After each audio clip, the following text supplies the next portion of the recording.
Bisa. Terima kasih sebelumnya dari Assalamualaikum warahmatullahi wabarakatuh. Selamat siang. Selamat datang di Sesi beliau. Hari ini kita akan berdiskusi mengenai mitos dalam pendidikan. Sebelumnya kami dari komunitas satu mengucapkan terima kasih kepada teman-teman dan antusias yang datang di acara pada siang hari ini. Nah, hari ini kita punya satu pembicara dan satu pembicara. Yang pertama adalah Mas Ribet dari Kamu, dan kemudian materinya atau teman ngobrolnya nanti ada Mas Haryanto. Nah, kalau Mas Ribet ini beliau asli dari Bangun, Jakarta. Kemudian S1-nya dari Sekolah Teknik Jakarta, dan S2-nya di Pembelajaran Sistem Pertunjukan dan Pendidikan Universitas Gajah. Saat ini beliau aktif sebagai staf pengajar di Institut Kesenian Jakarta. Kemudian selanjutnya Mas Hari dari Bandung. Oh, lagi bisa. Bandung yang bisa bahasa Jawa ya. Mas Hari ini beliau seorang Bandung, kita tahu. Dulu ketemunya di sini ya Mas ya. Dulu adalah di Jakarta. S1-nya kemudian mengambil S2 di IRB itu apa? Ilmu Religi dan Budaya, Universitas Sanata Dharma Yogyakarta. Dan sekarang beliau aktif sebagai staf pengajar di PGSD, di jurusan PGSD Universitas Sanata Dharma juga. Begitu kira-kira yang bisa saya sampaikan. Nah, nanti diharapkan kita ngobrol bareng ya, gak hanya dari satu arah aja, tapi kita bisa ngobrol sama-sama bagaimana teman-teman prakteknya. Ini tadi pesertanya beragam Mas, ada yang dari UGM, ada yang dari ISI, ada yang dari UNY juga. Kelompoknya Adika ini. Fansnya Mas Hadi. Ya, monggo silakan saya ke Mas Ribet ya sebagai moderator. Oke, kita mulai ya. Sebelumnya, Assalamualaikum warahmatullahi wabarakatuh. Selamat siang teman-teman semua. Tadi sudah dijelaskan panjang lebar ya oleh Mbak Galih. Oke, sebenarnya perkenalkan, nama saya Ribet Nurvijayanto. Jadi di sini saya coba kalau di bahasa pamfletnya itu moderator gitu ya. Tapi saya sebagai ini aja, sebagai perantara ya, mediator. Tapi bukan mediator yang kalau di TV-TV mediumisasi yang dirasuki gitu enggak ya. Tapi saya lebih nanti ke ya mengatur aja lah siapa teman-teman semua. Nanti teman-teman di sini adalah narasumbernya. Jadi narasumber utamanya Mas Haryanto. Teman-teman yang ada di sini adalah narasumber buat kita bersama ya. Jadi nanti silakan, kita punya tema di siang hari ini. Temanya adalah mitos dan seni pertunjukan. Bisa mitos dalam seni pertunjukan juga bisa. Jadi teman-teman sudah tidak asing lagi dengan istilah mitos ya. Silahkan nanti bukunya dilihat itu, dibuka. Daripada saya mau membacakan apa itu mitos, kan banyak banget istilahnya, definisinya. Itu ada di halaman 90 ya teman-teman ya. Ada definisi tentang mitos gitu. Ya, di sini ada dua kata nanti. Ada dua kata atau dua perspektif, yaitu mitos dan seni pertunjukan. Tentunya keduanya itu, mitos dan seni pertunjukan itu sama-sama adalah produk ya, produk dari budaya ya, kita bilang warisan dari nenek moyang gitu ya. Tetapi di dalam ruang lingkupnya ya, mitos itu sangat-sangat cair sekali. Dia masuk di dalam berbagai sudut keilmuan ya. Ada yang mendefinisikannya dalam sudut pandang teologi, sosiologi, dan antropologi. Tapi bagaimana kita ini nanti, kebetulan saya dan Mas Hari, saya orang pengamen ya, saya pengamen, jadi sering proses. Pak Hari adalah Pak Dalang, dan nanti ada teman-teman kawung juga yang Mbak Setia, ledek, penari. Ada Mbak Indah, Sinden. Di sini teman-teman seniman punya perspektif, punya sudut pandang bagaimana memperlakukan mitos itu dalam praktek-praktek artistiknya seperti itu. Jadi nanti tentu saja ada mitos dan ada praktek artistik yang kita sebut mungkin di sini dalam ranah seni ya, khususnya mungkin nanti fokus ke seni pertunjukan dan bisa ke seni yang lainnya seperti itu. Mungkin di sini sampai di sini dulu untuk pengantarnya. Sekarang kita mau lihat atau kita mau dengar bersama dari Mas Hari sendiri selaku kita bisa bilang praktisi seni, juga akademisi ya. Bagaimana melihat mitos dan memperlakukan mitos ya, dalam praktek artistik, dan bagaimana membaca mitos itu untuk sesuatu yang kita kenal sekarang itu sesuatu yang konservatif ya, mungkin ya mitos itu sesuatu yang konservatif, tapi bagaimana nanti teman-teman sendiri memaknainya dibantu oleh Mas Haryanto sebagai kita kan cah enom, anak muda gitu kan, bagaimana memandang mitos itu dalam kehidupan kita sehari-hari seperti itu. Waktu dan tempat Mas Hari, saya persilakan dulu. Terima kasih Mas Ribet. Assalamualaikum warahmatullahi wabarakatuh. Salam sejahtera, selamat siang untuk teman-teman sekalian yang sudah hadir. Sebelum saya mulai, karena konon katanya Mas Ribet dan tadi Mbak Gelih mengatakan saya itu dalang, maka saya ingin membukanya dengan cara seorang dalang. Sak-sak balung atanda, ilu-ilu panas pati,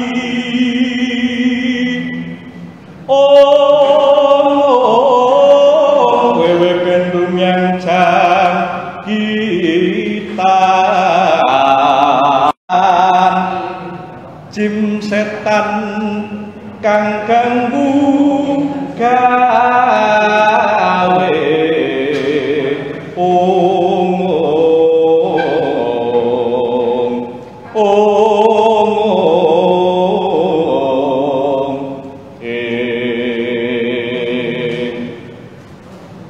Assalamualaikum. Wilujeng siang teman-teman, teteh-teteh, akang-akang, Mbak Yu, dan juga Bode Pakde yang sudah hadir siang ini. Perkenalkan, nama saya Mang Oleh. Sebentar kacamatanya melorot. Kalau di Bandung sana Mang Oleh jualan odading. Kalau saya mah jualan subus. Begini teman-teman, saya mah cuma mau sharing-sharing aja. Aduh, melorot lagi. Nggak enak ternyata jadi subus pocongan teh. Sungguh nggak bisa utak-utak HP dan tangannya di talian. Kalau ada gempa nggak bisa lari karena cuma bisa melompat-lompat gini aja. Itu juga tergantung sama dalang. Kalau nggak ada dalang, saya nggak bisa melompat-lompat. Dan semuanya juga tergantung sama dalang. Iya nggak, Mang Dika? Mang Dika itu teman saya, teman mabok. Alah. Oh, mabok tesis maksudnya. Ya itu sekedar pembuka saja, perkenalan Pak Ribet. Ini saya mau memperlihatkan bahwa di dunia seni pertunjukan yang namanya mitos itu sangat lekat. Oh gitu. Iya, adalah sama saya akrab pisan. Akrab atuh. Kalau nggak ada Pak Dalang nggak ada saya. Jangan dikacamataan. Ya, jadi saya mau cerita wayang ini sebetulnya wayang bubutaan, jenis raksasa yang biasanya dikeluarkan oleh dalang-dalang di Jawa Barat sana. Kalau adegannya itu adegan bubutaan, adegan Paseban Jawi untuk kalau diceritakan itu kerajaan raksasa. Jadi ini dia Wadyabala atau prajuritnya para raksasa gitu. Nah, cuma karena tema siang hari ini ngomongin soal mitos dan kebetulan di ruang pamer sana ada Setro Gondomayit seperti yang teman-teman bisa lihat di katalognya. Saya kemudian membungkus Simang Oleh ini menjadi sugus ya. Nah, kenapa saya bungkus begini? Jadi sebagai produk seni pertunjukan Simang Oleh dengan bungkus sugus ini rupa-rupanya juga memang sudah lekat dan menjadi memori kolektifnya orang Jawa atau orang Sunda atau bahkan di Nusantara, menangkap fenomena yang menjadi pengalaman keseharian mereka untuk dihadirkan menjadi realitas baru yang hidup dalam dunia seni pertunjukan. Ya, seperti teman-teman nanti bisa baca di situ ada tulisan Pak Rudi Tama soal Setro Gondomayit. Saya ingin ngobrolin sedikit ya soal itu. Nanti akan saya tarik bagaimana kemudian ke penciptaan seni, perekaan dan seterusnya gitu untuk kemudian menjadi realitas baru yang hidup dalam pertunjukan gitu, mengangkat mitos lokal. Jadi orang Jawa punya pengetahuan mitologis mengenai alam. Alamnya itu dibagi tiga ya. Kalau di situ ada disebutkan sinkretisme antara Hindu dan Buddha. Tapi kalau saya ngambil di dunia saya, di kami di pedalangan itu tiga yang disebut sebagai Suroloyo, Surodewi, Suranggongkoro.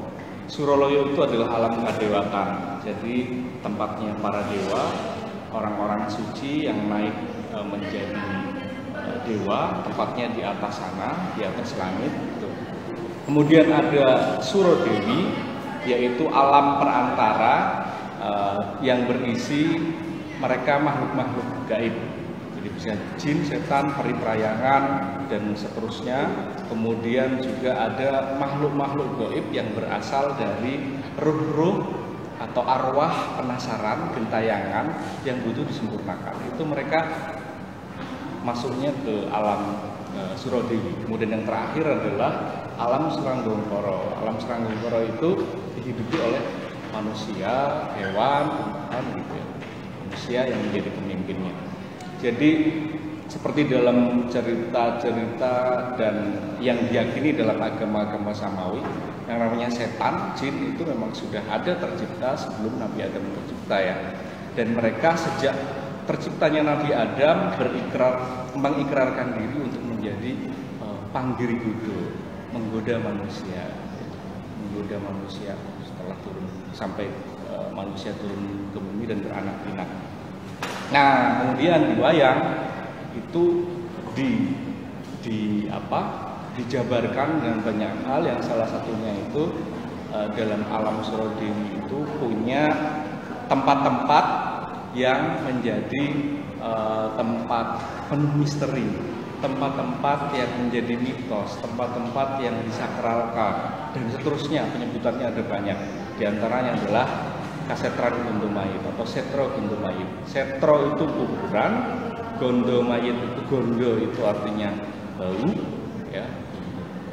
Mayit itu jenazah ya. Jadi kuburan yang berbau angin, berbau busuk, berbau jenazah untuk sepertinya untuk memperlihatkan bahwa itu adalah suatu tempat yang sangat dihindari oleh manusia kebanyakan, yang sangat ditakuti gitu, karena isinya itu tadi makhluk-makhluk yang mereka tercipta dari api seperti jin, setan, peri perayangan, jerangkong, warudoyong, kemudian ada ilu-ilu, banaspati. Nah, suluan tadi saya melantunkan suluk itu adalah salah satu suluk yang juga menyebutkan jenis-jenis makhluk-makhluk yang hidup di alam Surodewi. Terutama di sektor Gondomayit. Sektor Gondomayit itu punya gegeduk, punya dewa junjungan yang namanya Bathari Durga. Ya. Tapi nanti kita harus pisahkan antara Bathari Durga di wayang yang dia itu seperti nanti teman-teman bisa lihat di tulisannya Pak Rudi Pratama itu, dia ada kalanya dia berkapasitas sebagai dewi yang welas asih, kesuburan dan seterusnya. Tapi di sisi yang lain dia kemudian menjadi sosok yang sangat menyeramkan, digambarkan jahat, berpihak pada mereka yang memuja kejahatan, gitu, angkara murka dan seterusnya, dan membawahi makhluk-makhluk seperti tadi, jin, setan, periperayangan, organ. Jadi suluan yang saya bawakan itu kalimatnya sak-sak, balung atanda, ilu-ilu, banaspati, wewekendu yang jangkitan, gendruwo kangen ngadang dalan gitu. Itu jenis-jenis penghuni Sektor Gondomayit yang sak-sak balung atanda itu. Sak-sak itu dia menggambarkan suara yang berisik, kosak. Balung atanda, balung itu tulang. Jadi dia mengidentifikasi kehadiran jerangkong. Jerangkong itu tengkorak yang hidup gitu. Nah, itu bunyinya kosak ketika dia berjalan itu melewati pepohonan, kemudian dedaunan yang rimbun itu pating prosak ini sak-sak balung atanda. Ilu-ilu banaspati. Ilu-ilu itu ada makhluk sendiri kalau tidak salah. Ilu-ilu itu dia yang sosoknya bisa kecil, terus nanti dia kalau ada manusia yang masuk ke sebuah tempat yang kebetulan bersinggungan dengan dimensi Surodewi, si makhluk itu biasanya ingin ikut. Jadi ilu-ilu, melu. Nah, jadi dia ingin ikut melu, jadi ilu-ilu sebutannya. Banaspati itu konon digambarkan sebagai sosok yang menyeramkan, menyerupai bola api, punya mata yang besar, punya mulut, tetapi api bisa mengejar kemanapun manusia yang ketemu dia, terus mengejar gitu, sampai dia secapeknya gitu. Bahkan sampai ada cerita gitu, manusianya kemudian jatuh tersungkur pingsan gitu. Terus baru siuman keesokan harinya udah nggak ada banaspatinya gitu. Kemudian ada lagi wewekendu. Wewe itu makhluk yang sosoknya digambarkan perempuan dengan payudara yang besar, panjang gitu ya. Konon sering menculik anak-anak gitu. Ada banyak mitos-mitos di pedesaan itu anak-anak yang main melampaui wanci maghrib gitu ya, senja, itu diculik sama wewe. Diculiknya secara misterius, tiba-tiba menghilang. Nanti kalau kemudian dicari itu harus dengan menghadirkan kebunyian seperti alat-alat dapur, kotean dan sebagainya gitu. Tahu-tahu ditemukan di atas pohon yang tinggi gitu, atau ada di dalam gua atau di mana gitu ya, biasanya gitu. Ada yang mau diculik Mbak Wewe? Kita punya pengalaman diculik Mbak. Nah, nanti teman-teman bisa bercerita. Jadi saya di sini tidak ingin disebut narasumber kabutan gitu. Mendingan kita nanti berbagi cerita Mas Ribet gitu. Saya juga ingin berbagi cerita mengenai pengalaman-pengalaman menjumpai fenomena-fenomena yang berkaitan dengan mitos, terutama mitos-mitos mengenai dunia perhantuan, persetanan gitu, dalam ranah seni pertunjukan gitu ya. Nah, tadi sampai mana tadi? Oh ya, jenis-jenis itu tadi sangat banyak identifikasi di ruang pamer sana juga ada Jadi saking banyaknya itu saya dulu waktu kecil SD pernah punya gambar umbul ya. Teman-teman tahu gambar umbul nggak sih? Gambar umbul itu satu kertas ukuran A4 ya. Itu isinya ada gambar-gambar gitu. Biasanya berseri apa gitu, ada gambar wayang, ada gambar Dragon Ball dan sebagainya. Nah kalau ini gambar umbulnya saya pernah punya, itu isinya setanan-setanan. Jadi makhluk-makhluk yang menyeramkan, yang itu diilhami oleh memori kolektifnya orang Jawa atau orang Sunda atau orang Nusantara ya, orang Indonesia itu, masyarakat tradisional yang pernah menjumpai itu, kemudian sosoknya digambarkan gitu ya. Dan beberapa di antaranya itu yang juga digambarkan di dunia pertunjukan seperti di wayang gitu. Ada 36 gambar kalau nggak salah, banyak sekali gitu. Saya pernah punya pengalaman itu, jadi asik sekali gitu. Serem-serem sedap itu. Saya dulu memilih wewe sama genderuwo jadi kojo, bahasa Sundanya kojo. Kojo itu jagoannya itu. Jadi kalau diadu diumbul gitu mesti menang kalau pakai wewe sama genderuwo gitu. Tapi kalau pakai yang lain tuyul atau pasti kalah, pergi bandar itu mengasihkan. Tapi sekarang saya cari sulit itu. Pernah saya cari ada di toko yang toko batik yang di ujung Malioboro sebelah selatan itu malah setanan wayang gitu. Itu juga asik gitu, membangkitkan memori masa lalu. Nah, mengenai peristiwa-peristiwa itu tadi kita bagi dua ya tadi. Pertama adalah makhluk-makhluk yang mereka diciptakan memang sebagai jin atau setan ya. Ini dalam perspektif dunia pertunjukan dan sastra wayang seperti yang tadi saya sebutkan. Kemudian nanti yang kedua adalah makhluk-makhluk yang mereka adalah arwah-arwah atau ruh gentayangan karena matinya tidak sempurna sehingga harus berada di alam antara dan harus disempurnakan kalau dalam pengetahuan mitologi seorang Jawa atau Sunda. Contohnya si Mang Oleh ini tentunya pocong, jadi dia bisa direpresentasikan sebagai sosok makhluk gentayangan karena tidak sempurna atau mati tidak wajar. Mang Oleh, kamu mati kenapa? Digebukin sama orang banyak, habis maling ketahuan. Maling apa ya? Sepele, maling sendal jepit di masjid. Jadi Mang Oleh ini mati karena nyolong sandal gitu. Terus ketahuan, digebuki sama orang kampung, dia bom. Saking menyeramkannya, si Mang Oleh itu yang menguburkan itu nggak ada yang mau, dibungkus, dibuntel sak kenane meh koyo lontong gitu ya, nggak seperti manusia, sampai lupa talinya itu ketika dicemplungin ke dibuka lubang itu, ke liang lahat itu nggak dibuka karena orang saking gilone gitu, nyebai gitu ya.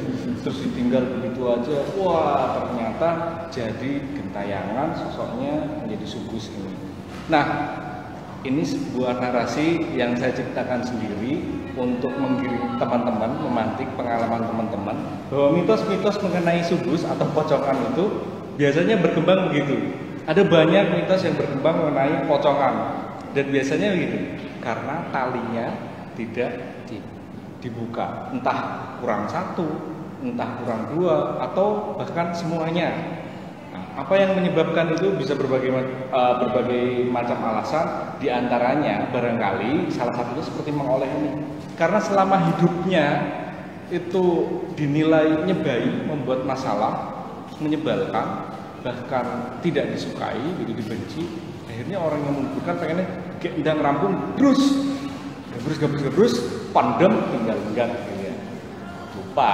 Kemudian mitosnya menjadi dia bangkit untuk mencari orang yang bersedia membukakan talinya. Ya. Mitosnya seperti itu. Bisa bermacam-macam narasinya, ada banyak, tetapi yang berkembang mayoritasnya seperti itu.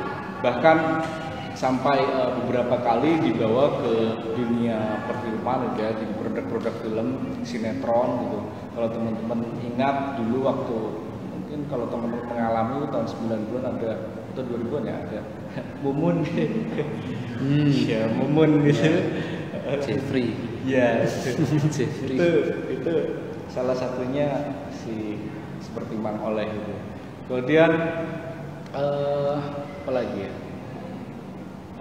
Makhluk-makhluk lain seperti kuntilanak gitu ya, atau sundel bolong, yang itu juga kemudian menginspirasi banyak orang melahirkan karya itu di dunia seni pertunjukan, entah itu di toprak, entah itu di teater, entah kemudian di film juga. Jadi film-film yang teman-teman tidak asing tentunya, ada yang menjadi mitos Susana gitu ya, menjadi kuntilanak, terus macam-macam saat sembarangnya. Sundel bolong itu mitosnya perempuan yang melahirkan kemudian meninggal dunia, atau hamilnya pun juga karena peristiwa yang menyedihkan gitu ya. Misalnya diperkosa, jadi bukan orang karpe dewe gitu ya, terus atau yang digugurkan paksa, kemudian si bayinya itu mati kemudian menjadi tuyul ya, dan tuyul itu kemudian direkrut oleh raja jin yang dikuasai dan dimainkan oleh seorang dukun. Dia kemudian menjadi alat untuk mencari uang gitu ya, pesugihan gitu. Ada buto hijau gitu, ada banyak sekali yang berkembang di realitas kehidupan masyarakat, terutama masyarakat tradisional, masyarakat pedesaan gitu. Tapi bukan berarti itu tidak ada di perkotaan gitu ya. Di perkotaan itu saya orang kota gitu. Saya dulu tinggal lahir dan besar di Bandung gitu. Di Bandung tempat saya itu tempat yang ramai dan padat gitu ya. Tapi mitos-mitos itu tetap ada. Dulu kalau pulang ngaji, padahal ngaji ya, ngaji berangkat habis asar, pulang habis isya 7:30 itu kami cepet-cepetan balapan lari, habis nyolong jambu. Teman-teman ngerasain nggak ya, itu nyolong jambu itu juga dalam rangka memproduksi mitos. Mitosnya apa? Mitosnya itu yang punya pohon jambu gitu, yang punya rumah punya pohon jambu itu lebih menyeramkan gitu, karena kita bisa dibandem sama sandal atau kalau ketahuan nyolong. Itu jadi mitos juga. Nanti makanya sama Mas Dipet juga akan dibahas lagi deh itu soal mitos gitu. Nanti teman-teman juga yang akan menyimpulkan gitu. Nah, pulang ngaji terus cepet-cepetan gitu ya, karena melewati daerah-daerah yang sepi, bangunan-bangunan meskipun di perkotaan, bangunan-bangunan yang tinggi nggak bertuah gitu, atau ditinggalkan sama penghuninya sementara. Karena saking sepinya sehingga muncul imajinasi, wah sih kayak budak hidung, takut ada anak hitam. Budak hidung itu juga sosok di Jawa Barat sana yang diimajinasikan perwujudannya itu seperti tuyul kecil gitu, meringis, menyeramkan, giginya tajam gitu, mengejar siapapun yang menjumpainya gitu. Budak hidung itu seperti itu. Jadi pulang ngaji itu bayangkan gitu, jadi kan paradoks yang ironis ya. Ngaji itu mencari ilmu agama supaya lahir batinnya kuat gitu. Tapi ketika pulang melewati daerah itu siun kujurik gitu, takut sama hantu gitu. Balapan gitu. Nah itu muncul banyak imajinasi dan mitos-mitos yang berkembang gitu, seperti kuntilanak, kemudian ruh penunggu bangunan tua gitu. Ada banyak sekali gitu ya. Cuma yang membedakan itu perwujudannya ya. Ya saya akan katakan imajinasi perwujudannya, karena kenapa saya katakan imajinasi, bukan berarti ini mengada-ada, tidak, tapi pengalaman orang yang satu dan orang yang lain itu akan berbeda. Di satu tempat dan tempat lainnya akan berbeda. Perwujudannya juga nanti akan berbeda-beda, meskipun nanti sebetulnya hampir sama kok. Itu juga esensinya gitu. Nah, gitu. Jadi ada banyak perwujudannya gitu. Tetapi alam di pedesaan dan alam di perkotaan yang padat itu kemudian juga menuntun imajinasi wujudnya itu muncul apa yang mau saya maksudkan tuh perwujudannya itu kemudian dan narasinya itu disesuaikan dengan kondisi tempatnya gitu. Jadi baru-baru ini di tempat saya juga ada kejadian yang dianggap aneh oleh masyarakat di sana ya, para tetangga. Jadi ada satu daerah padat itu di kota Bandung sana, di kawasan ya katakanlah kecamatan Kiara Condong ya, di tempat saya di kawasan yang padat ini. Dika teman saya tahu banget gitu. Yang dari Bandung siapa lagi? Tahu kan ya Kiara Condong padatnya kayak apa? Nah itu di sana itu ada satu kelurahan yang dulunya itu persawahan dan area hutan, tapi kemudian dibabat jadi perkampungan dan perumahan padat penduduk. Baru-baru ini di sana ada kejadian satu keluarga kakak beradik 3 berturut-turut itu meninggal 1 bulan bergantian selang 7 hari dan rumahnya itu berderet, Mas Ribet. Jadi pertama itu yang di tengah kakaknya nomor 1 meninggal. Kemudian selang 7 hari kemudian adiknya yang di sini meninggal. Selang seminggu kemudian yang di pojok sana adiknya lagi meninggal. Jadi dalam 21 hari, katakan 1 bulan, kakak beradik itu ketiga-tiganya meninggal dunia. Karena musimnya sedang di kondisi pandemi COVID-19, awalnya orang-orang menduga bahkan mencurigai bahwa jangan-jangan terpapar COVID gitu ya. Jadi orang pikir takut gitu. Banyak yang akhirnya kemudian rapid test, ada yang periksa mau swab juga, tapi nggak tahu jadi atau enggak gitu ya, karena mahal.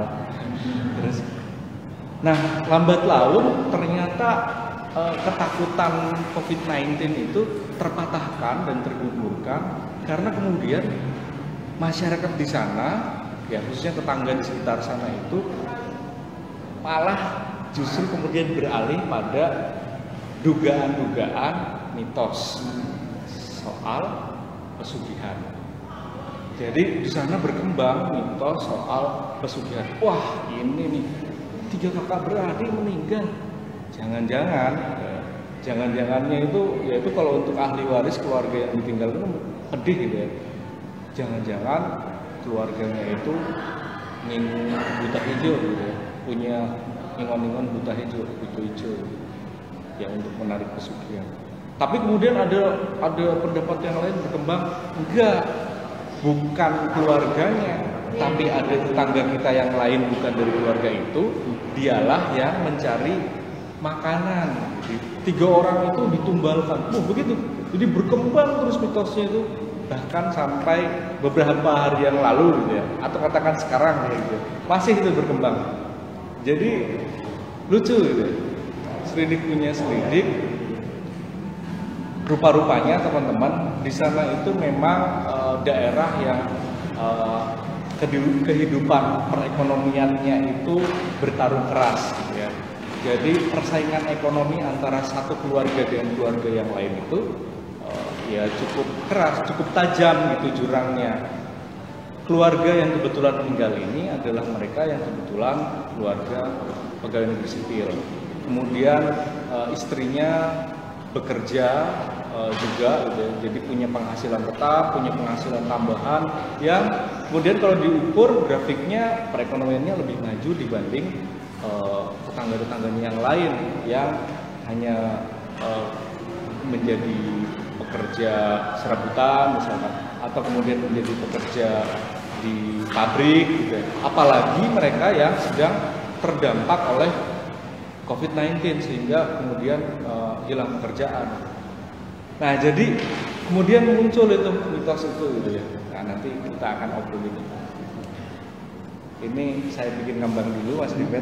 Saya mau beralih lagi ke pengalaman di dunia tradisi, di pengalaman kami di dunia pedalangan ketika berhadapan dan bersinggungan dengan fenomena-fenomena yang melibatkan mitos tadi, termasuk khususnya mitos makhluk-makhluk gaib gitu ya, jin, setan, peri-perayangan dan seterusnya gitu. Jadi suatu saat ketika saya masih satu dulu di Pedalangan, kami satu himpunan mahasiswa jurusan itu dapat undangan wayangan di daerah Wonosobo sana. Saya lupa daerahnya di mana. Tapi wayangan di sana itu biasanya tidak hanya satu malam. Jadi berlangsung 2 hari 2 malam. Jadi hari Sabtunya misalkan hari Sabtu siang, kemudian malam Minggu, kemudian besoknya Minggu siang, lalu Minggu malam, malam Senin gitu ya. Nah, hari pertama berjalan normal, lancar, tidak ada masalah apapun gitu. Siangnya wayangan, kemudian malamnya juga wayangan, ramai, banyak penontonnya, hayang gitu lah ya.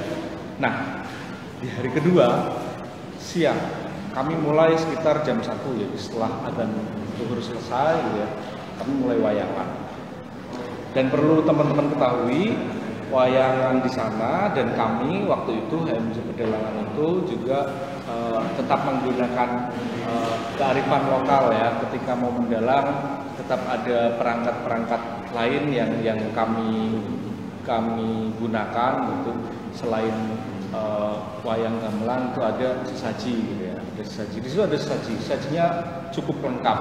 Ada ayam ingkung, kemudian ada buah-buahan, kemudian ada jajan pasar dan seterusnya. Nah, hari itu Minggu siang. Jadi kondisinya teman-teman sudah nabuh dan mendalang semalaman ya, sehari semalaman, hari Sabtu siang dan malam Minggu sampai subuh. Tidur sebentar lalu Minggu siangnya wayangan. Mereka ngantuk, kemudian butuh hiburan, lapar juga ya. Meskipun sebetulnya sama empunya hajat itu disediakan makan yang mengalir deras gitu, tidak pernah berhenti. Menunya juga menu-menu yang enak gitu. Ada ikan, wah banyak sekali gitu. Tapi entah kenapa keisengan itu muncul ketika melihat ingkung ayam yang begitu menggiurkan gitu ya. Itu ingkungnya baru. Ingkung ayam panggangnya itu juga lumayan gede gitu ya. Wah, pokoknya kayaknya enak gitu. Saya lupa siapa yang mengawali. Ingkungnya itu dicuil. Pertama itu bukan dari jadi sajennya didekatkan di dekat sama penabuh gong. Kalau tidak salah yang nabuh demung. Jadi urutannya ini ada gong, kemudian di sini ada demung ya instrumennya, kemudian ada saron, seterusnya udah. Yang demung ini yang pertama kali geret tampahnya, geret gitu. Dia cuil sedikit, dicuil. Enak. Kok enak? Cuil lagi gitu. Akhirnya semuanya nyuil. Terus poteli gitu ya. Ada yang ngambil kepalanya juga. Nah, disitulah bermula. Kebetulan lagi dalangnya itu memilih lakon. Lakonnya itu Laire Indrajit Megonendo ya. Itu juga menjadi mitos bahwa di kalangan para dalang senior mengatakan bahwa lakon itu lakon yang berat gitu. Nanti ada sesuatu yang bisa terjadi terkait dengan lakonnya berhubungan dengan alam sekitarnya. Kalau ada A atau B atau C yang tidak terpenuhi atau dalangnya tidak salah dan seterusnya. Nah, kebetulan sajennya sudah dicuili tadi. Yang kedua, ketika lahirnya Indrajit ya, Megonendo. Mego itu awan ya. Jadi Indrajit itu dilahirkan dari diciptakan dari awan di sabdo, di puja. Ketika lahir harus mengeluarkan wayang bayi kan ya. Di simpingan wayang itu tidak ada wayang bayi. Jadi entah tertinggal atau memang tidak ada, saya lupa gitu. Yang ada itu wayangnya Sang Hyang Wenang. Sang Hyang Wenang itu boneka wayangnya itu kecil gitu ya. Tapi tapi sebenarnya ada ciri khusus yang membedakan antara bayen atau bayi dan sang yang wenang. Diambillah sama dalamnya itu sang yang wenang. Dilalah dipakai kipas-kipas. Ya. Jadi ini saya mau ngomongin mitosnya, jadi ada banyak mitosnya. Sang yang wenang dipakai kipas-kipas, mitosnya itu larangan, tidak boleh. Kedua, sang yang wenang itu beda sama bayi, tidak boleh juga dipakai bayi gitu. Mitosnya begitu. Yang ketiga, sajennya kok dicuili sebelum wayangan selesai. Seketika itu juga teman-teman, ketika kipas-kipas kemudian keluar lahirnya Indrajit, dia menjadi bayi. Tiba-tiba angin besar datang, geledek, kuatin jedar, duar. Anak-anak, ibu-ibu yang nonton dari bawah panggung itu kaget, langsung semua naik ke atas panggung. Hujan deras banget sampai tarupnya, panggungnya, atap panggungnya itu yang terbuat dari seng gitu. Semua kabur lari, mabur. Kemudian di pojok sana, jadi itu dekat lapangan ada apa ya, tiang yang dipasang untuk menancapkan pengeras suara. Modelnya masih seperti toa itu langsung jatuh duar gitu. Hujan terus padahal sebelumnya panas sama sekali gitu. Terik gitu. Tiba-tiba hujan besar, simpingannya cabut. Wah, mandek rasa si wayangan. Terus karena itu yang punya alat itu dosen kami kebetulan. Terus mandek rasa dibaca deh. Enggak usah wayangan. Ini bahaya ini. Semuanya simpingannya kecabut karena kelirnya juga basah. Ya, wayangnya juga basah. Terus dikutik, wah, semuanya berkumpul di tengah panggung, jadi gede sekali. Nah, kebetulan Pak Dukungnya di tempat itu datang. Ini gitu. Pak Dukungnya melihat sekitar, kemudian saya tidak tahu ada ritual apa. Hujannya berhenti teman-teman. Tiba-tiba berhenti, terus Pak Dukungnya menjamin, "Wis rapopo, dibaca koneng nganti rampung dan nanti malam harus wayangan lagi sampai tutup selesai. Sudah aman nggak Pak? Ini dijamin aman." Gitu.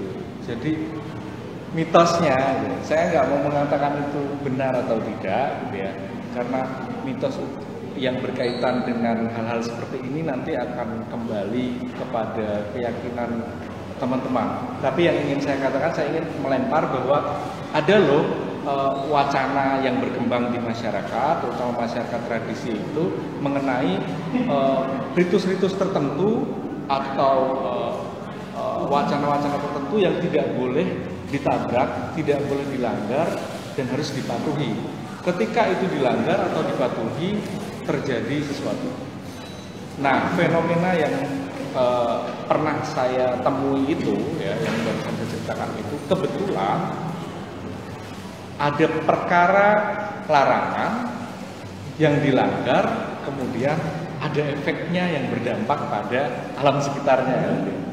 Pertama soal sajian tadi sebelum wayangan selesai, kedua soal wayang boneka wayang sang yang wenang kipas-kipas digunakan untuk bayi, yang terakhir adalah apa tadi? Sajian. Oh iya, tidak boleh dikipas-kipas gitu. Itu dikipas-kipas. Terjadilah. Ya. Jadi saya kira itu mengagetkan kami juga dan menampar kami, membuat kami berpikir, opo yo gitu ya. Karena kami waktu itu juga kan namanya anak muda gitu ya. Meskipun kami belajar mendalam, bersinggungan dengan kehidupan dunia tradisi, ada semacam penolakan dari dalam hal itu. Nggak percaya. Tapi ketika peristiwa itu terjadi, kami semuanya jadi berpikir, berarti jangan-jangan iya, berarti memang nggak boleh. Dan saya mau cerita lagi terkait dengan seni pertunjukan juga. Ketika saya awal datang ke Jogja, kemudian kuliah di jurusan Beralisih Jogja, saat itu kondisinya gedung jurusan pedalangan itu hancur karena gempa, kemudian pindah ke galeri. itu loh, yang di atas. di atas Jembatannya. di jembatannya itu di lorong. Itu dipakai gamelan jadi kami punya 2 studio untuk Gaya Surakarta dan Yogyakarta. Nah, ini tempatnya di studio Gaya Yogyakarta. Jadi gamelannya gamelan sepuh. Kalau tidak salah dulu dari Cok Buntung ceritanya gamelan sepuh. Siang itu hari Jumat, selesai Jumatan, kami beberapa orang 3 atau 4 orang itu latihan. Entah kenapa, saya lupa penyebabnya. Kami itu kok bocai jadi kanak-kanakan, lari ke sana sini sampai saya melompati gamelan. Saya nggak sadar melompati gamelan. Begitu terjadi, kemudian pulang. Habis asar saya tidur. Terus menjelang maghrib saya bangun, saya merasakan sakit yang luar biasa itu dari perut ke bawah sampai ke bagian sensitif saya itu. Bagian yang teramat penting untuk saya.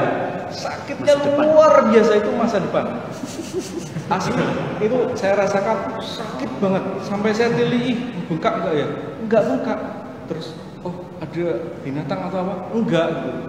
Saya juga nggak mimpi apa-apa, tapi kok takut, kok nyeri gitu. Sakit banget, bukan nyeri lagi, sakit. Perut saya sampai ke bagian itu. Sampai saya jalan saya tuh bungkuk gitu. Saya tuh jadi dulu di kos saya tuh ada dipannya gitu. Saya sampai turunnya begini, merangkak gitu. Terus akhirnya saya waktu itu masih SMS ke teman saya, kosnya kebetulan berdekatan gitu. Aduh, aku ini tolong ini dia aku kok disuruh ngene iki. Terus kami mencoba merunut. Jangan-jangan tadi karena ya kita main-main terus melompat gamelan. Wah, ya. Jadi habis maghrib terus akhirnya yuk yang gamelan yuk. Nah, kami datang ke gamelan. Naik dengan susah payah gitu. Bisa iso-isane dijawab, "Mbah, nyun ngapunten nggih, Mbah. Ampun digawe lara kula mboten sengaja, Mbah." Sambil lulus-lulus. Habis itu pulang, tidur saya. Sembuh. Itu ajaib gitu. Ya, itu mitos. Tapi waktu itu mau nggak mau saya yakini gitu. Awalnya saya nggak percaya, tapi kok terjadi ya? Jangan-jangan karena itu. Nah, jadi yang ingin saya katakan bahwa mitos itu awalnya itu tadi dia berkembang sebagai narasi-narasi. Narasi-narasi mengenai larangan A, larangan B, atau mengenai imajinasi ketakutan tertentu gitu, yang diulang-ulang terus kemudian bisa membuai. Jadi mitos itu produk bahasa yang ketika diulang-ulang menjadi narasi yang hidup, dia melahirkan realitas yang baru. Dan realitas itu bisa betul terjadi bergantung pada kondisi orangnya masing-masing gitu, bergantung pada kondisi masyarakatnya, bergantung pada dan seterusnya. Jadi nanti Mas Ribet akan juga mengajak teman-teman untuk ngomongin itu gitu ya. Sekaligus juga mungkin mendengarkan pengalaman-pengalaman serupa sejenis atau yang mirip-mirip dengan apa yang pernah saya temui. Sebenarnya masih banyak sekali di dunia seni pertunjukan yang berkaitan dengan mitos-mitos itu gitu, yang berhubungan dengan dunia setanan, hantu-hantu itu, atau yang sifatnya alam-alam gaib itu. Jadi ada banyak, tapi nanti biar Mas Ribet mau mengarahkan yang lain dulu, terus mungkin teman-teman akan ada yang bercerita, lalu nanti kita bisa saling berbagi. Mungkin sementara begitu dulu. Ya, sudah cukup banyak ya contoh-contoh dari kasus yang diceritakan Mas Har tadi. Pada intinya kalau kita berbicara mitos ya, ini sepenangkapan dari saya tadi menginterpretasikannya bahwa contoh kecil dari Mang Oleng ini, Mas Sugus ini tadi, ini adalah produk daripada Mas Haryanto dengan daya kreativitasnya ya, mengolah mitos itu tadi menjadi perwujudan wayang. Ini dibuat dalam jangka waktu berapa? 5 menit? 10 menit? Mungkin 4 menit. 4 menit. Dengan mengolah mitos tentang keberadaan setan-setanan gitu ya, setan itu terus diolah menjadi bentuk manifestasi dari produk seni. Di sini dia membuatnya dalam bentuk wayang gitu ya, dibalut untuk wayangnya sudah ada penokohan tapi ditambah lagi dengan media kain, dia menjadi tokoh wayang yang merepresentasikan dari bentuk mitos. Kalau kita mengurai lagi dari pembahasannya tadi bahwa di situ ada dua ya, kita bisa melihat ada dua pelakuan daripada mitos itu sendiri dalam hubungannya dengan dunia seni pertunjukan atau seni pada umumnya, bahwa mitos itu bisa menjadi media inspirasi dan kepada seni untuk menciptakan, untuk berkreasi apapun bentuknya. Adapun juga seni itu bisa membawa atau menunjukkan eksistensi dari mitos itu sendiri, seperti itu. Kalau kita memecahkan tadi ya permasalahan tadi, ada beberapa cara tentunya kalau bersinggungan bagaimana mitos diolah ya dengan daya kreativitas, daya kreatif menjadi sebuah seni. Banyak sekali teman-teman yang berkarya membuat narasi dari mitos menjadi sebuah pertunjukan. Saya punya teman juga dulu, mungkin temannya Mbak Setia juga, siapa tuh yang membuat pertunjukan tari diambil dari mitosnya pasukannya Nyi Roro Kidul itu namanya apa? Lampor, ya, Lampor. Jadi kisah Lampor itu dia angkat, kan Lampor kan hubungannya mitos ya. Mitos itu kita tahu lawan kata mitos itu adalah fakta gitu ya, yang masih dipertanyakan gitu dengan yang sudah benar-benar ada. Kan kita nggak tahu Lampor itu ada apa enggak, itu masih di dunia imajinasi kita ya, sebagai mungkin cah enom itu masih di dunia imajinasi kita. Tetapi dari representasi tersebut akhirnya diproses kreatif menjadi karya seni yang berhubungan dengan Lampor itu. Entah itu bagaimana proses kreatifnya dan lain sebagainya, itu tergantung metodologi yang dipakai caranya. Kebetulan Mas Hari, mungkin Mas Hari pernah membantu saya dulu ya di ujian saya. Saya pernah membuat karya seni itu berjudul Kembang Desa. Itu inspirasi awalnya dari apa teman-teman kalau tahu? Dari ari-ari yang dikubur. Ari-ari kita kan tahu ya, plasenta kita melahirkan itu ya. Kalau ibu-ibu melahirkan itu biasanya plasenta ditanam, dikasih lampu gitu kan. Nah dulu itu waktu kecil itu saya pernah melihat orang nyuci plasenta itu, kan penasaran, ini apa yang dicuci? Ternyata ari-ari itu. Kenapa kok di dalamnya harus diisi sesaji, harus diisi contohnya kasih pensil? Saya tanya Mbak Dukunnya, ini kok dikasih pensil untuk apa ya Mbak? Ben pinter. Oke. Terus cuma kan waktu bayangan dulu nggak sampai ke mengarah secara kritis ya, hubungannya gitu kan, gitu. Pinter, oke. Mungkin pensil itu adalah media untuk belajar. Terus dikasih garam supaya nafasnya nggak bau gitu.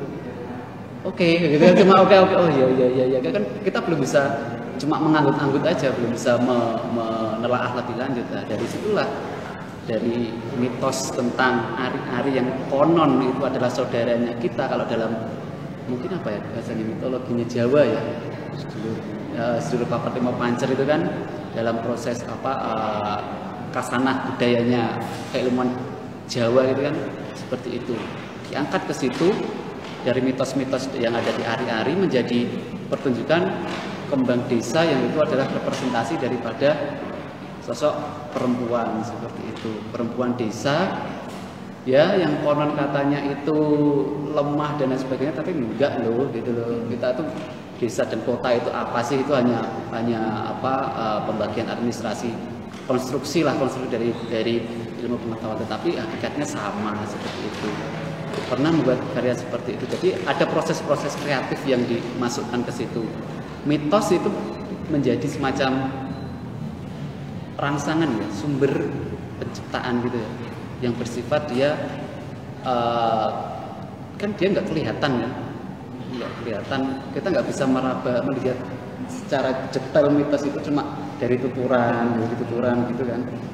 Oke lah, ada beberapa mitos yang bisa kita lihat, tapi maksudnya simbol mungkin ya, simbol itu bisa kita lihat. Tapi kan kalau kita hanya melihat simbol tanpa ada penjelasan secara lisan, secara tutur kata, kita kan nggak tahu apa itu simbol yang ada di situ, maksudnya apa gitu. Seperti kita lihat ari-ari yang ditanam terus dikasih apa itu kendil atau dikasih penutup. Kalau ada yang sekarang dikasih tempat sampah baru, kasihan ya. Kasih lampu atau kasih dian teplok itu lampu minyak gitu ya. Itu kan kita nggak tahu, kalau itu hanya sebatas simbol aja kan. Tapi nggak tahu artinya itu apa. Itu kan ibaratnya mitos itu adalah bahasa, itu tadi yang disebut Mas Har. Mitos itu adalah bahasa. Dia adalah bahasa komunikasi yang harus ditekankan efeknya itu apa itu, maksudnya itu apa, maknanya itu apa, nah, seperti itu. Itu salah satu contoh daripada relasi antara si mitos dengan seni pertunjukan, di mana dia sebagai sumber inspirasi penciptaan karya. Tentunya masih banyak sekali contoh-contohnya. Ada juga nih teman-teman yang baru lulus S2 kemarin itu, teman teater ini membuat tentang mitos kecantikan. Kita kan tahu ya, konstruksi media itu sangat parah kalau untuk membuat apa standar kecantikan wanita harus A, B, A, B, C, yang harus sesuai dengan yang Korea-Koreaan lah, yang itu yang dikatakan itu ideal seperti itu. Lalu mitos kecantikan itu tadi, ini yang tidak lagi bersifat hal-hal konservatif yang gaib dan sebagainya, ya, ini lebih lebar lagi. Dibuatlah karya seni yang dia disebut, kalau nggak salah judulnya manusia plastik atau apa ya, itu manusia plastik dalam bentuk teater gitu. Itu menarik sekali. Jadi mitos tidak hanya sebatas dipermasalahkan secara urusan gaib menggaib, tetapi ada mitos yang dibawa ke ranah yang lebih luas lagi. Sampai sini dulu. Ada yang ingin ditambahkan Mas Heri sebelum saya masuk ke teman-teman? Ya, saya mau menambah tadi Mas Ribet itu tadi di kaitannya dengan mitos sebagai sumber inspirasi karya seni gitu ya. Saya ingin menarik kembali teman-teman ke ruang pamer sana di Sentro Bandung Mayit gitu, yang sosok-sosoknya perwujudan imajinasi itu ditangkap oleh kreator zaman dahulu, kemudian diwujudkan menjadi boneka-boneka wayang gitu ya. Itu hanya sebagian kecil yang dipamerkan. Dalam perkembangannya para kreator dan para dalang gitu ya, itu juga menangkap kebaruan-kebaruan bahwa makhluk-makhluk itu diwujudkan visualnya gitu, untuk memperlihatkan efek-efek tertentu gitu ya. Jadi selain makhluk-makhluk yang teman-teman bisa lihat di ruang pamer itu, ada para dalang yang membuat atau kreator yang membuat setanannya itu badannya kecil tapi punya palus besar gitu ya. Jadi organ laki-lakinya itu besar, bahkan bisa digerak-gerakkan gitu ya. Kemudian ada yang membuat bentuknya itu lehernya bisa ditarik panjang sekali gitu, atau yang lidahnya mengulur panjang gitu, ada yang tangannya yang panjang sekali, ada banyak gitu. Kemudian itu dihadirkan ketika dia menjadi berwujud boneka saja, barangkali imajinasinya terhenti pada masing-masing orang melihat kemudian membayangkan. Tapi kemudian ketika dipertunjukkan, kemudian tadi mitos itu ditambahkan dengan ditebalkan lagi dengan narasi dalam, dengan dialog. Mitosnya jadi hidup dan lebih berkembang lagi, menangkap realitas yang lebih banyak gitu. Jadi muncul sosok-sosok yang menyeramkan itu kemudian dihadirkan menjadi sebuah kelucuan-kelucuan. Nah, ini yang menarik diobrolin. Setanan itu di kehidupan realitas kita sebagai manusia seringkali diimajinasikan sebagai sesuatu yang menakutkan. Tetapi ketika menjadi karya seni dalam konteks ini seni pertunjukan wayang, mitos setanan itu menjadi sesuatu yang lucu, dieksploitasi atau bukan dieksploitasi, maksudnya dieksplorasi menjadi sesuatu yang memproduksi kelucuan. Anak-anak bisa nonton, bisa lihat, bisa tertawa, yang tua, yang muda juga bisa masuk ke situ, gitu ya. Bisa menyelipkan persoalan-persoalan sosial yang sedang berkembang, gitu ya. Dan satu hal lagi soal gambar perwujudan gambar yang sensual, ya. Itu ketika di wayang menjadi sebuah kelucuan yang tidak dianggap sebagai sebuah ancaman, ya. Tapi kemudian ketika hantu-hantu atau setanan yang berkembang mitosnya itu di masyarakat ditarik menjadi karya film, itu menjadi sebuah menjadi sebuah sesuatu yang dianggap sebuah ancaman, gitu ya, kaitannya dengan moralitas dan seterusnya, ya, berkaitan dengan dunia. Tapi ketika masuk ke dunia pertunjukan seperti di wayang, ya, atau di drama, itu justru menjadi paradoks yang lucu. Ada sesuatu di balik itu yang ingin dihantarkan. Ternyata bisa juga tuh dari sesuatu yang menyeramkan dibuat paradoks menjadi kelucuan, menyampaikan pesan-pesan yang edukatif, hiburan yang menyegarkan. Tapi kalau di film-film yang sensual, yang seksi itu bukan setannya itu kasihan. Hantu-hantunya itu hanya muncul menjadi sosok yang menakut-nakuti, bahkan dilecehkan oleh manusianya yang seksi, yang seksual dan seterusnya, gitu. Jadi keberadaan setan itu justru menjadi sesuatu yang dilucukan juga, ya, diparodikan. Jadi, nah, mengapa demikian? Jangan-jangan memang itu menjadi kearifan lokal kita sebagai kita di Indonesia, khususnya orang Jawa atau orang Sunda atau orang manapun, itu menyadari betul bahwa mitos itu ya memang keseharian kita, gitu. Dan dunia yang berkaitan dengan makhluk-makhluk astral gaib itu memang keseharian kita yang memang harus dilakoni hidup berdampingan. Parbi-parbi itu ingin mencairkan ketegangan itu dan mengatakan bahwa kita memang hidup berdampingan. Jadi bukan sesuatu yang harus dianggap sebagai sebuah ketakutan yang benar-benar menghantui dan menghambat, gitu.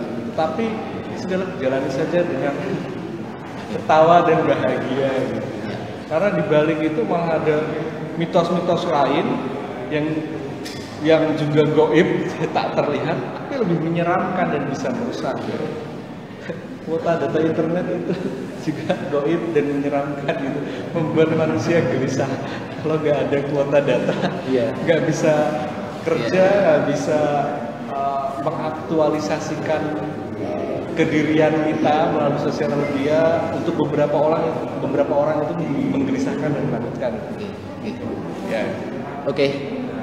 Sebelum kita masuk ke sesi diskusi yang lebih intim lagi, sambil monggo silakan dinikmati hidangannya.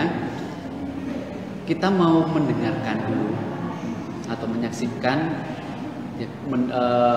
contoh, ya, daripada mitos yang oleh kakek moyang, nenek moyang kita dulu dibalut dalam unsur estetik atau cita rasa, gitu ya, dalam bentuk tembang atau sekar mocopat seperti itu.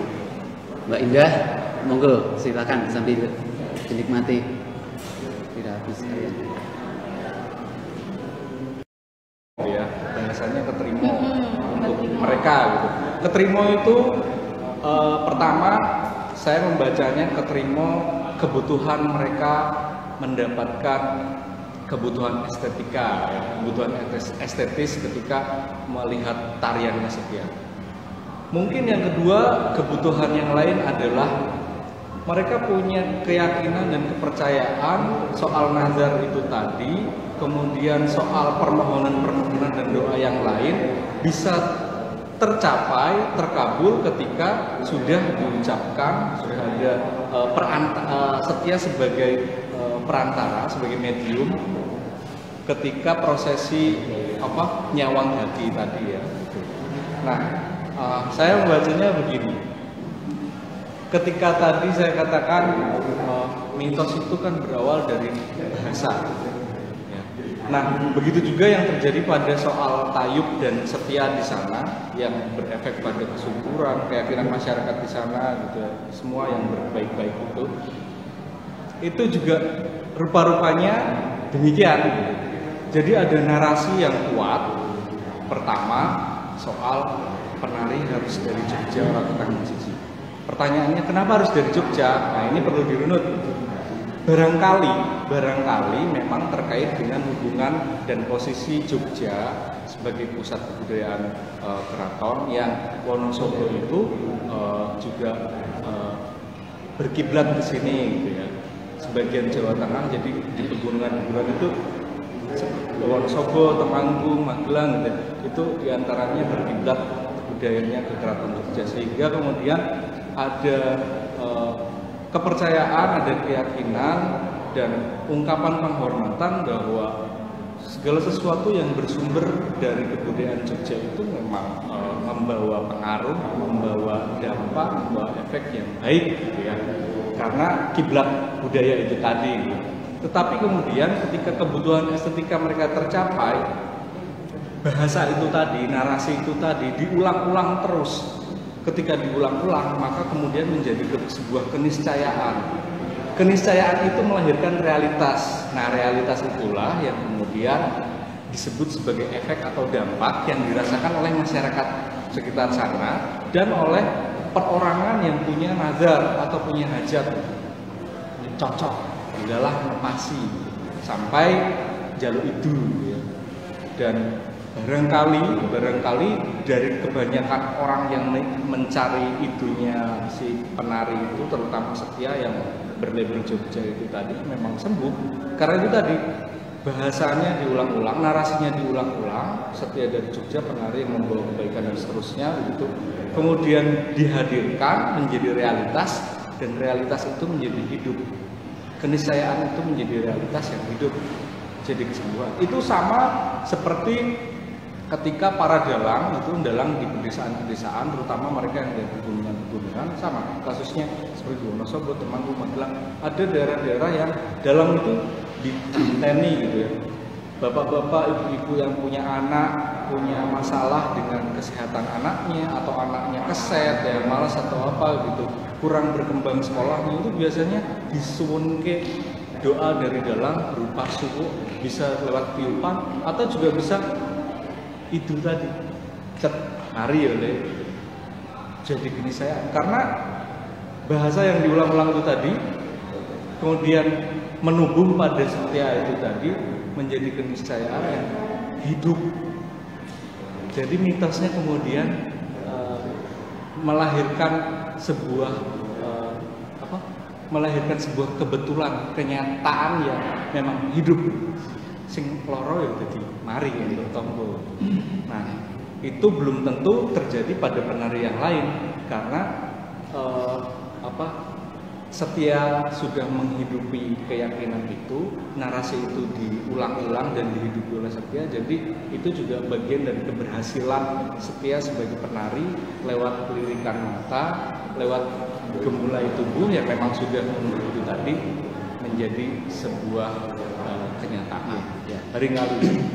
Oke, seperti itu. Masih ada waktu sekitar 10-15 menit lagi. Karena kita tadi mundur ya, dari jam 1 kita 1:04 baru mulai kira-kira.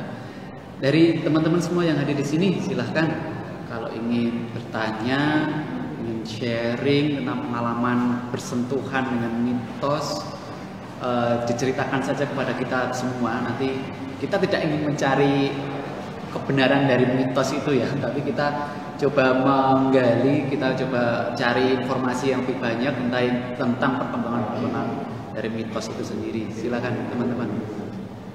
Ada yang ingin ditanyakan atau ingin disampaikan? Atau Dika? Kemarin kamu katanya gimana? Ceritanya gimana itu? Dikit aja gak apa-apa.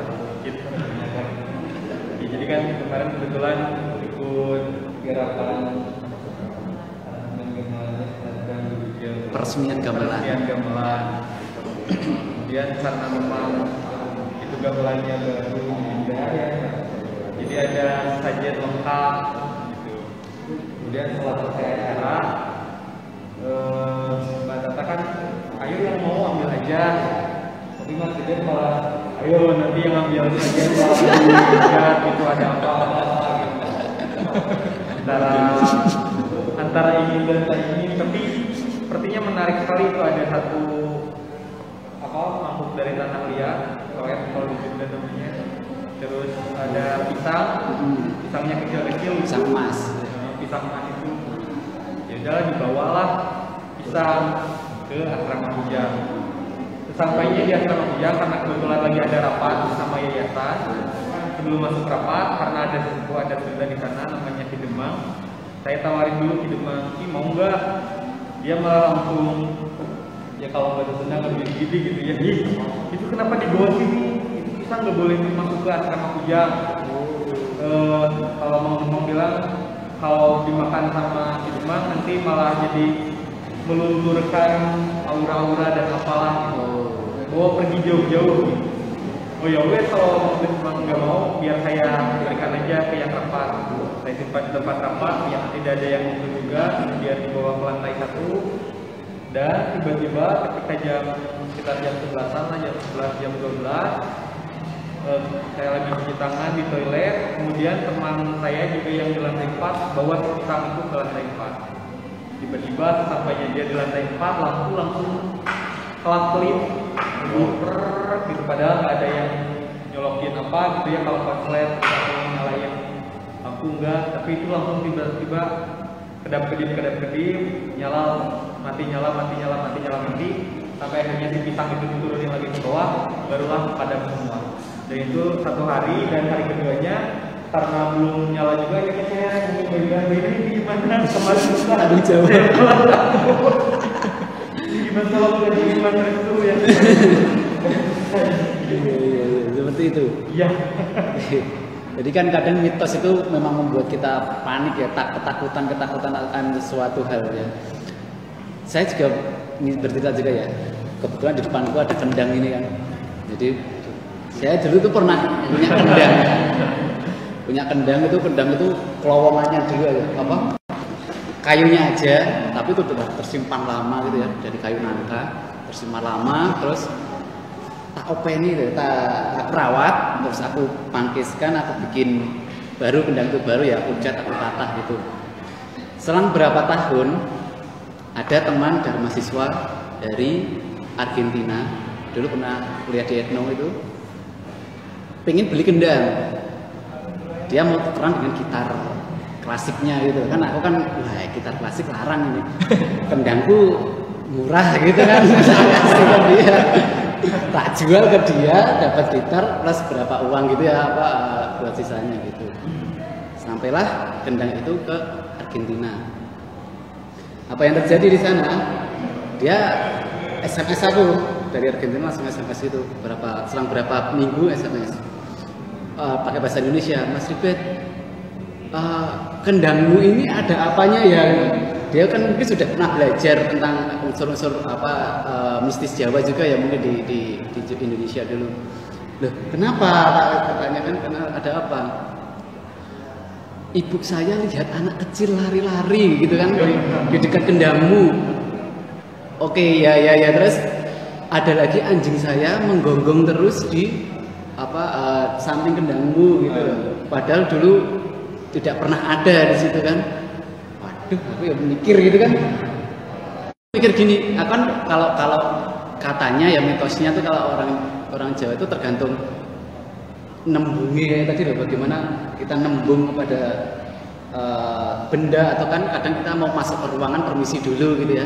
Apa belum ditembung, apa belum ini serah terimakan secara resmi lah gitu. Terus aku mikir lagi, terus bahasanya mereka itu bahasa Spanyol ya. ini demite tahu nggak ini bahasa Spanyol gitu kan, waduh gitu kan. Terus akhirnya aku iseng-iseng aja, pokoknya dah tak bikinin naskah apa narasi gitu pakai bahasa Indonesia. Intinya kamu sekarang jadi milikku, mohon maaf kalau kamu saya bawa ke sini dan sekarang kamu saya rawat menjadi milikku, pakai bahasa Indonesia. Silakan kamu ngomong di depan kendali. Bener itu dipraktekin itu, istri saya sampai terhiran-hiran, dia hubungan terus sama saya waktu itu, dipraktekkan beneran. Alhasil terus aku nggak tanya gimana, nggak tanya, dia konfirmasi lagi, Mas Ribet, kendang kamu sudah tidak apa-apa. Wow. Itu percaya nggak percaya, tapi karena mitos itu kan ibaratnya kalau kita runut dia adalah bangunan daripada manifestasi dari kepercayaan ya, dari entah itu secara individu maupun kolektif bersama, entah itu kepercayaan dari agama atau kepercayaan lokal yang sudah disepakati oleh masyarakat ya, disepakati oleh masyarakat bahwa kalau tidak ada mitos gitu kan, nanti takutnya akan tidak terkendali dan lain sebagainya, masyarakat jadi tidak terkendali karena mitos itu bagian dari manifestasi daripada simbol dari sebuah kepercayaan. Ibaratnya ya, kalau kasarannya analoginya hampir serupa dengan kitab suci lah, seperti itu loh. Jadi sama-sama mengatur daripada hubungan keseimbangan antara manusia dengan manusia dengan Tuhan, seperti itu. Itu cerita dari saya. Mungkin dari teman-teman ada, mumpung masih ada 5 menit lagi, silakan. Dika bisa dari kalau ternyata saya juga deg-degan itu waktu itu. Waduh, gimana gitu kan urusannya. Kalau klinik itu kan kita nggak tahu obatnya apa gitu loh. Kalau sakit pusing paracetamol udah, kalau klinik kayak gitu obatnya apa, sajennya beda. Suruh nyanyi kembang 7 rupa di Argentina nggak ada gitu, adanya kembang apa gitu. Gitu ceritanya. Seperti itu. Gimana teman-teman, ada tanggapan? Atau dari mbak-mbak dari museum pernah apa gitu dari sini? Karena ini kan bangunan lama gitu kan. Pernah ada mitos yang terbangun di sini kah atau gimana? Di museum? sebaiknya jangan. Rahasia aja ya, rahasia. Oke, seperti itu kalau dari pemahaman dari mitos kepada seni pertunjukan, ada relasi antara praktek artistik, ada relasi antara hubungan keseimbangan antara manusia. Jadi mitos hadir bukan hanya untuk sebagai penakut, untuk menakut-nakuti kita, tapi mitos hadir untuk salah satunya menyeimbangkan itu tadi. Setiap bentuk atau setiap generasi pasti akan menghadirkan mitos-mitos baru, gitu kan. Bentuk simbol-simbolnya itu pasti akan beda lagi, itu. Dan kemungkinan juga setiap maknanya akan sama. Jadi dia mitos itu adalah ibaratnya ingin mengungkapkan ya situasi-situasi yang kadang menurut kita itu adalah hal yang biasa remeh-temeh, tetapi ternyata itu ada rahasia yang sangat besar di dalam mitos itu, mungkin yang belum kita pecahkan sampai sekarang. Nah, itu tugas-tugas mungkin nanti Dika atau teman-teman yang fokus ke bidang akademik apa untuk memecahkan, kalau tertarik ya di situ, memecahkan kode rahasia apa yang belum terungkap di mitos itu. Nah, dan itu ada waktu sedikit, silakan untuk penutup. Sebagai penutup, saya ingin mengulangi tadi, sedikit menyarikan saja bahwa mitos itu bermula dari bahasa. Jadi yang dinarasikan kemudian diulang-ulang sehingga kemudian menjadi keniscayaan. Keniscayaan itu dihidupi kemudian melahirkan realitas. Jadi kalau mitos itu dan syarat menjadi niscaya kemudian menjadi realitas itu kalau ada, sepertinya kalau dari cerita tadi, syaratnya menjadi realitas yang hidup itu kalau ada interaktivitas. Jadi ada yang meyakini, ada yang menghidupi. Sebab kalau tidak ada itu, dia tidak akan menjadi apa-apa, hanya sekedar narasi, hanya sekedar wacana saja. Tapi kalau dihidupi, ada interaktivitas antara narasi dan yang menghidupi dan yang meyakini kemudian menghidupi, maka kemudian menjadi keniscayaan yang melahirkan realitas. Jadi mungkin satu lagi diwariskan juga ya proses interaksinya itu barangkali begitu. Oke, saya rasa cukup puas ya, cukup kenyang kita tadi melihat Mbak Setia mempraktekkan juga, Mas Haryanto menarasikan tentang mitos itu dalam sudut pandang seni pertunjukan juga sudah cukup komplit. Jadi harapannya diskusi ini tidak untuk kita, sekali lagi tidak untuk mencari mana yang benar mana yang salah dari mitos ya, karena mitos itu adalah produk dari manifestasi mungkin kita sebut budaya dari nenek moyang kita, dan mungkin kita nanti generasi kita ya teman-teman 10 tahun 20 tahun lagi ke depan akan menciptakan mitos-mitos baru ya, akan bersumber kita interaksi dengan sosial media dan lain sebagainya, mungkin kita akan mewariskan mitos-mitos yang mungkin mitos TikTok dan lain sebagainya kepada anak cucu kita nanti ke depan. Oke, mungkin dari saya terima kasih. Kita beri tepuk tangan kepada teman-teman semuanya. Oke, kepada ini siapa? Silakan Mang Oleh, silakan kalau mau ada penutupan dari Mang Oleh. Penutupnya, wassalamualaikum. Tepuk tangan itu. Waktu saya kembalikan kepada pembaca. Kalau ada salah kata dari saya mohon maaf. Assalamualaikum warahmatullahi wabarakatuh. Waalaikumsalam. Baik, terima kasih atas perhatiannya semuanya. Teman-teman diharapkan nanti yang tadi belum tanda tangan 3 kali, jadi ternyata tanda tangannya ada 3 kali. Yang tadi merasa baru 2 kali, silakan lagi tambah 1 lagi untuk penerimaan katalognya. Terima kasih sekali lagi untuk teman-teman yang sudah hadir di sini. Terima kasih Mas Haryanto, terima kasih Mas Riba juga. Kita bisa ketemu di siang hari ini sungguh luar biasa di tengah kondisi yang seperti ini. Tetap semangat, jangan lupa bisa follow Instagramnya Sono Budoyo untuk acara-acara terbaru gitu, dan Instagramnya kamu tentu saja.